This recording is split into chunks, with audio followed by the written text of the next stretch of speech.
Você já deve ter ouvido falar da Dragon Ballização das coisas, não é mesmo?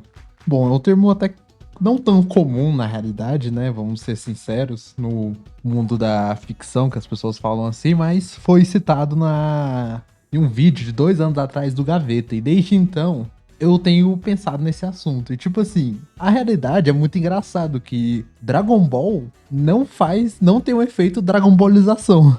É um efeito já definido, né? Tipo, as pessoas já entendem que ele é um efeito que cada vez mais o vilão vai ficando mais forte, mais absurdo, as coisas vão escalando. Mas Dragon Ball, na realidade, não tem isso.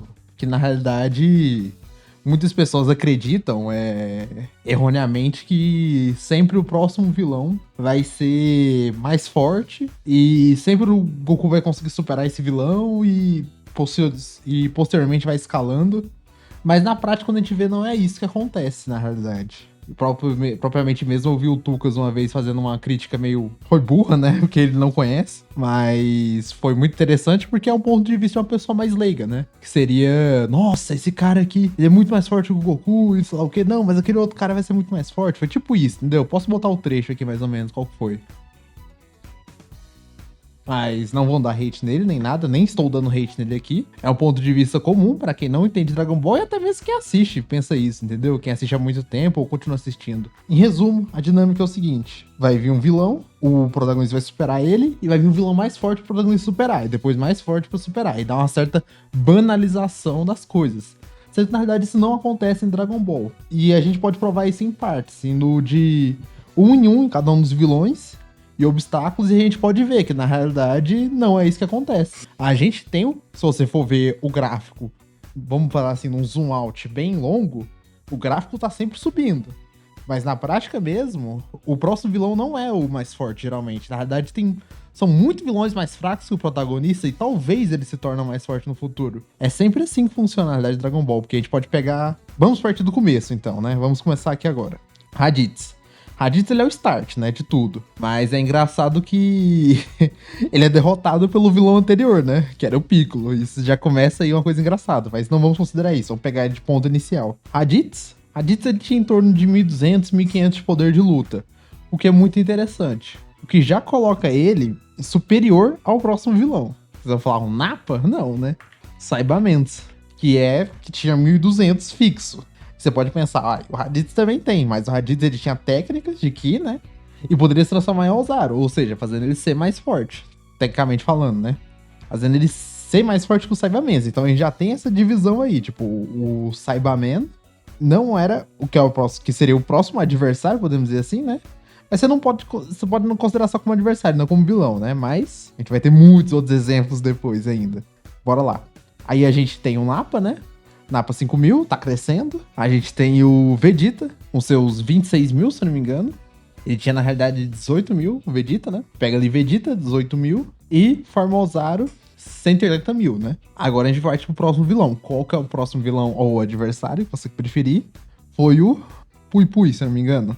Que era muito mais fraco que o Vegeta mesmo lá na Saga Saiyajin. E o próximo, Dodoria, que também era mais fraco. Acho que mais fraco até que o Vegeta na Saga Saiyajin, não tenho certeza. Que não batia esse ápice de 180.000. Que foi um ápice, pô. Tecnicamente ali é a batida. Tipo, o próximo vilão tem que ser mais que isso. Mas não era, né? Tipo, ele bateu aquele teto ali, o outro tem que ser maior. Não foi. Aí tem o quê? Zarbon depois. Zarbon mesmo transformado, não bateu aquilo. A gente teve todas as forças experienciais GNIL. E daí a gente tem finalmente um pilar... Alguém que é realmente o próximo vilão, assim, que é mais forte, que é o Freeza. Que aí sim, ele dá aquela Dragon Ballização absurda. Que ele parte de 500.000 pra 1 milhão, 1.5... É 2 milhões, eu acho, depois. É 2.5 milhões. Termina com 120 milhões. E no final o Goku supera ele, né? Virando Super Saiyajin. Aí você espera, agora... Aí vem a saga Android. Não, ainda não, porque também teve o pai do Freeza. Que era mais um vilão, e ele era mais fraco que o Freeza também, ele era objetivamente mais fraco que o Freeza. Ou seja, a gente tem essas subidas e logo uma descida. E depois o que a gente tem? Android 19 e 20, que também eram mais fracos que o Freeza, tá? Mesmo que não pareça, tipo assim, eles tinham uma ameaça maior por causa da absorção de energia, né? Mas na força mesmo, o Freeza poderia derrotar eles, porque o que eles se tornam tão ameaçadores assim, por exemplo, o Android 19, se eu não me engano, ele rouba o poder do Goku, né? Ele rouba muita energia do Goku, o poder total dele e tudo mais. O que joga o poder dele bem pra cima e consegue lutar um pouco contra o Vegeta. Mas, por exemplo, o Piccolo tinha confiança de derrotar os dois ali. Ele só teria que fazer um truque pra poder garantir a vitória ali. Ele dá uma fingida de morto. Mas, tipo, o Piccolo não tinha nem próximo do poder do Freeza, provavelmente. Tipo, não, com certeza, pô. Bater, tipo, 120 milhões, tipo, sair de 2 milhões pra 120 milhões é muita coisa. Não dá pra conseguir isso só com treino. Simplesmente não dava, entendeu? E logo em seguida a gente tem finalmente o aumento do patamar. Que vem o Android 17, 18 e 16. Sendo então os três realmente, objetivamente, mais fortes que o Freeza. E sendo uma ameaça então pro Vegeta e pros outros. Sendo assim, a gente tem esse novo patamar, né? O A18, o 17 e o 16 nessa ordem decrescente de poder. Engraçado isso, né? Que é o maior número é o mais fraco, geralmente. Mas logo em seguida a gente tem o próximo vilão. E o próximo vilão, ele já cai de novo esse gráfico. O gráfico já cai de novo, que é o Cell. Ele começa naquele estado larval, mas mesmo naquela primeira aparição dele, que a gente vê, que não é no estado larval, né? Ele é mais fraco que o Piccolo. Não, mentira, ele é mais fraco que o Piccolo absorvido, né? Mas ele é mais fraco que os androides. Ele não vai enfrentar os androides, não vai absorver eles, porque ele sabe que vai perder. Porque ele ainda não tinha força. E mesmo quando ele surge pros androides, com o poder ali suficiente pra poder derrotar o número 17 e o número 18, só conseguia derrotar o número 17 e o número 18.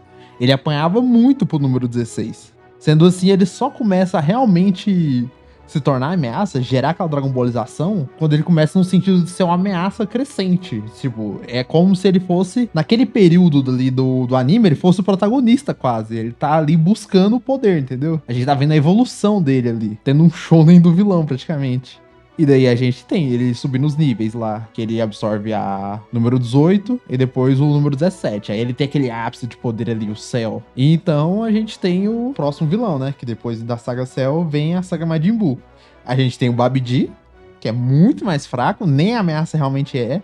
E o Daburá, que também não é realmente uma grande ameaça. Sendo a única coisa aquela técnica do cuspe dele, mas, tipo, depois de verem uma vez, já não funciona mais. É um truque só. É um truque que só funciona uma vez, praticamente. E logo em seguida a gente tem, depois do... e tem os menores também, né? Que eles são os primeiros a aparecer, que é o Spopovich e o outro cara lá.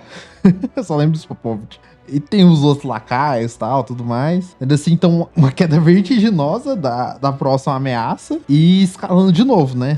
Sempre escalando. O interessante é isso, é porque, tipo, é um shonen tanto do vilão quanto dos protagonistas. Então, é um shonen duplo. Muito interessante isso. O próximo, o Bugordo, né? Inclusive, acredito eu que o Cell é uma ameaça maior do que o Bugordo. Porque o Cell, ele é derrotado pelo Gohan Super Saiyajin 2, com certa ajuda até do Goku, né? Ali atrás, ajuda dos outros também. O que, se não tivesse toda essa ajuda, ele não ia conseguir. E o Gohan Super Saiyajin 2, naquele momento, naquele ápice dele, era o ápice do poder do Gohan, não do Super Saiyajin 2. Então era além do Super Saiyajin 2. Ou seja, tipo assim, o Vegeta não conseguiu se explodir e derrotar o Majin Buu, mas talvez fosse o Gohan conseguiria. Mas não é esse o ponto, realmente, entendeu? O ponto sendo que o Cell foi derrotado por esse poder todo. E muito provavelmente o Majin Buu não conseguiria replicar isso, aquele Buu gordo, meio burro, entendeu? Muito provavelmente ele ficaria só destruindo o corpo do Cell e o Cell voltando mais forte. Então, sendo uma ameaça menor, de certa forma. Ou é o meu lado fanboy do Cell falando aqui, né? Então a gente tem... Podemos dizer... Vamos falar então que sim, né? Porque o Goku enfrenta ele no Super Saiyajin 3, muito mais forte. Então vamos colocar sim ele como um ponto mais alto. Mas aí vai de vocês, o que vocês acham? Comenta aí. Sendo o ponto mais alto do Bugordo agora. E a gente tem uma queda de novo. Que o próximo vilão é o Bugordo do bem. Seria tecnicamente, né? E o Bumagro. Esse sim eu acho que o Cell ganha. Ganhava dos dois ali no X1, entendeu? Se fosse cada um no X1 ali. Era uma ameaça maior. Aí eles se juntam e fazem o próximo ponto de poder. Ou ponto muito parecido. É um ponto muito parecido de poder ainda. É um escalado a pouco, porque o que mudou mesmo foi a personalidade, a inteligência, de certa forma, daquele personagem, não o poder bruto dele. Mas ele era mais forte, se eu não me engano mesmo. Porque ele predominava mais a força. Sendo assim, a gente vai pro próximo, sendo as evoluções do Majin Buu agora, né? Agora sim a gente tem a escalada, mas tem a escalada com um bom argumento, né, também, né? Que ele tá literalmente absorvendo os outros guerreiros. Então ele tá pegando os outros guerreiros toda vez que, toda hora que ele derrota alguém, ele absorve ele vai ficando cada vez mais forte. A gente tem a escalada final de poder, que é o Buhan, contra o Vegito. Aí tem aquele ápice de poder assim, tal, foda pra caralho. E pra batalha final, a gente não tem esse ápice de poder. É incrível, né? Tipo, a gente cai de novo. Volta pro Goku que foi lá do começo, volta pro nível de poder lá do começo, do Goku contra o Buu gordo. E o Kid Buu também, com aquele mesmo poder, só que mais descontrolado, né? Mais radical, tá? Usando 100% da força, porque ele não gasta energia, ele não desgasta, então ele tá usando 100% dessa capacidade, sendo assim mais perigoso e uma ameaça maior. Podemos dizer que ele é uma ameaça maior, ele não caiu pro nível tanto, mas o Goku ainda era aquele mesmo Goku, na realidade ele tava até mais fraco, se a gente for lembrar, né? A gente tem uma queda bastante aqui dos níveis de poder. E aqui encerra o Z, né? A gente agora começa no Super. E no Super é muito mais interessante, porque você pensa que vai ter essa escalada reta, mas na realidade não. O Super ele vai ter a escalada inversa também. Só que muito mais atenuada. Porque a gente vai começar o seguinte, com o Bills, né? Sendo o principal vilão. Sendo ele o ápice do desafio. E ele é tipo assim, é totalmente inalcançável. Tanto que o Goku não consegue nem arranhar ele praticamente. Ele consegue arranhar, mas é porque ele deixa, né, o Bills. Mas não consegue nem arranhar a superfície, que seria o poder do Bills, né? Então ele é derrotado. E logo na saga seguinte a gente tem um Golden Freeza, sendo o Freeza muito mais fraco que o Bills, né? Incomparavelmente mais fraco que o Bills, não tem como. Ou seja, já tem aquela escada. E tipo assim, eu não tô falando de um personagem secundário, é o vilão final da saga. O vilão final da saga era mais fraco que o vilão final da saga anterior. Sendo assim, já uma queda vertiginosa demais nessa grade. A gente tem o Golden Freeza, que força o Goku a usar o Super Saiyajin Blue no máximo, e não consegue derrotar ele assim, tem que ficar alternando entre o Goku e o Vegeta, e ele vence no final ainda assim, né, só que com a intervenção do Whis eles voltam. E depois a gente tem a saga do Torneio do Verso 6. No Torneio do Verso 6, todos os personagens ali são fracos pra caralho, eles não são nem no nível Super Saiyajin na prática mesmo, entendeu? Tipo, eles custam chegar no nível Super Saiyajin. Sendo então uma queda vertiginosa de novo do nível de poder. E a gente tem o Hit, que é o destaque, mas ele ainda assim, ele é uma ameaça que, tipo assim, que era o poder que o Goku precisa pra derrotar ele, é o poder de 2 sagas atrás, que era a saga do Bills, que ele usa a forma God pra derrotar o Hit, sendo uma ameaça só, tipo, de truque, quase um da Burá da vida. Tipo, ele consegue pegar o Vegeta nos truques dele lá, mas o Goku não pega. E ele acaba sendo derrotado, o Goku também, porque no Super eles nunca ganham praticamente. A única vez que eles ganharam foi quando o Golden Freeza, mas na real eles perderam, tipo, foi intervenção externa. Eles, sei lá, é só um ser externo, um Deus Ex externo ficou com dó deles. A única vez que eles ganharam, no Super inteiro, é engraçado isso. Eles são derrotados, né, mas é um inimigo mais fraco. E a gente tem na próxima saga, Goku Black e Zamasu, que são ainda mais fracos que o Hit, por incrível que pareça, porque o Goku e o Vegeta, eles usam a forma God, né, pra se movimentar, mas no final eles transformam em Blue, né, porque é muito mais forte. Mas se você for parar e pensar, o Hit conseguiria derrotar se fosse um X1 assim, conseguiria derrotar o Black e o Zamasu. O Black ele teve que evoluir muito pra superar o Hit. E o Zamasu sempre foi mais fraco que o Hit, ele poderia ficar preso na prisão do tempo, por exemplo, seria um salamento bem eficiente. Não sabemos mais ou menos como que o Hit poderia fazer isso, talvez por ser muito mais fraco ele poderia deixar sem grande esforço lá preso por um bom tempo.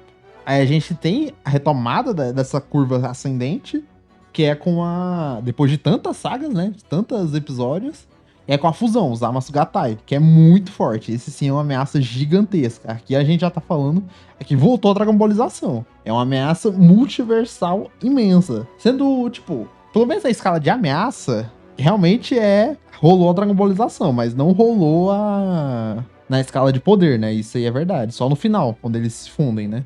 Porque mesmo assim ele é uma ameaça porque ele vai cometendo assassinatos por aí, assassinatos precisos, né? Mas é uma ameaça de uma forma menos direta. E depois aqui a gente tem o Torneio do Poder, a pré-Torneio do Poder.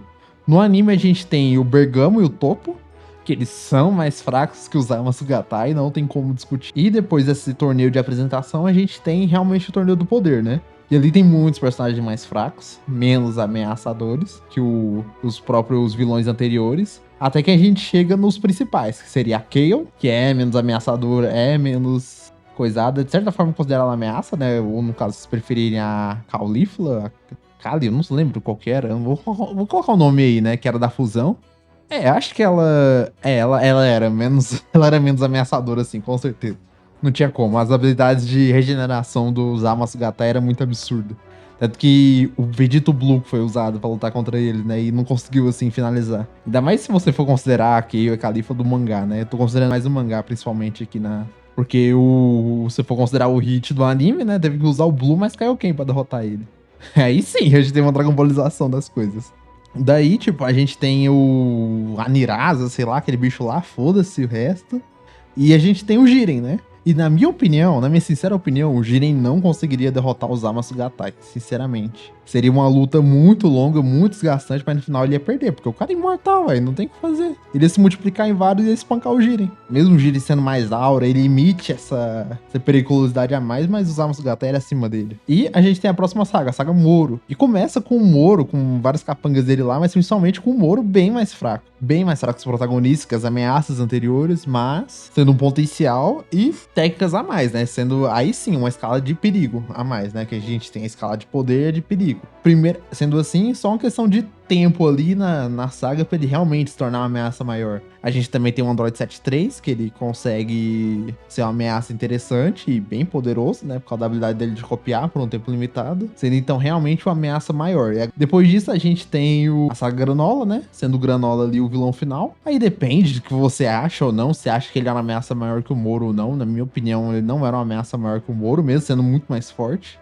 Por ele ter uma periculosidade maior. Tipo, se você for comparar o ápice que o Moro teve na saga anterior, o Moro era mais perigoso, né? Por causa das técnicas e tudo mais, as absorções e tudo. Tipo, o Goku teve que usar o instinto superior perfeito pra poder derrotar ele, enquanto com outro... Granola tecnicamente não precisou, né? Tipo, ele não conseguiu usar, na realidade. Mas o Vegeta usou o Ultra Ego. Eu não acho que esse Ultra Ego do Vegeta seria melhor que aquele instinto superior do Goku. Sendo assim, depois da chegada do Gas. O Gas, aí sim, eu acredito que poderia ser uma ameaça maior, já que ele era mais forte, né? Objetivamente mais forte. E precisou do Granola. Ele é realmente muito mais forte, porque para e pensa, tipo assim, era o Granola mais forte, aí o Vegeta supera o Granola usando o Ego superior, e o Gas chega lá e supera todo mundo, entendeu?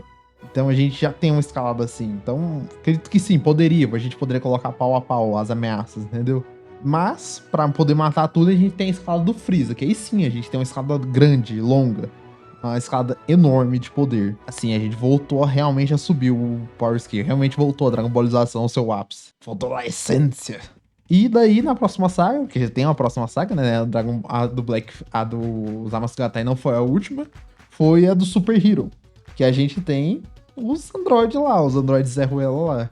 Que são bem mais fracos, não tem nem o que dizer. Tipo assim, aquilo ali é... Sei lá, eles são mais fracos que os Zamasugatai, não tem como nem dizer. Tipo, eles estão bem abaixo. E a gente tem o Cell Max. Cell Max sendo, então, uma ameaça, talvez... Acho que nem chega a ser maior que o Moro, tá ligado?